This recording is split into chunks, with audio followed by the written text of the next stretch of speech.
যেতে হবে।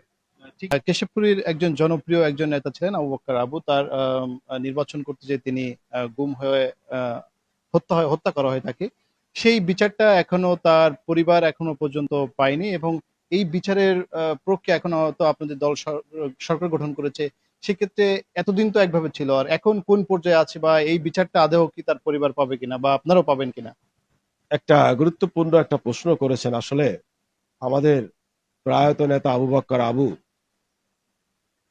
আমি তার হাতে ধরেই কেশবপুরে রাজনীতি করেছি। আজন্ম লোকটি দলের জন্য কাজ করেছে, অত্যন্ত জনপ্রিয় একজন নেতা ছিলেন। জীবনে উনি কিন্তু সংসদ ধর্ম করে নাই, উনি বিয়ে করে নাই, এই দলের জন্য জীবনটাকে উৎসর্গ করে দিয়েছে। তার এই মৃত্যু, এই যে আপনি বলছেন না আমি আবেগ ঘন হয়ে যাই, তার এই মৃত্যু কেন এখনো কুল কিনারা হয় না? তার একটা ভাইপো আছে, আমাদের বিএনপির সাংগঠনিক সম্পাদক হুমায়ুন কবির সুমন, গত 3-4 দিন আগে আমাকে ফোন করেছিল।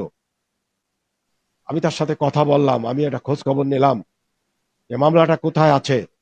সে বলল, দাদা পিবিআই আছে মনে হয় একটা সংস্থা পুলিশের, পিবিআই তদন্ত করে দেখছে যে কোনো কিছু নাকি তারা পায় না।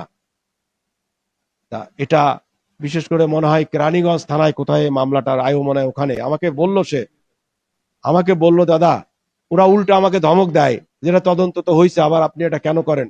আমি চাইবো আপনাদের মাধ্যমে প্রশাসনের কাছে আবু বক্কর আবুর খুনি কারা তাদেরকে খুঁজে বের করতে হবে। দল এখন আমার ক্ষমতায়, যে প্রক্রিয়ায় সঠিক স্বচ্ছতার মধ্য দিয়ে এ খুনিদের খুঁজে বের করতে হবে, এটাই আমি আজকের এই মিডিয়ার মাধ্যমে আমি প্রশাসনের উদ্দেশ্যে বলতে চাই।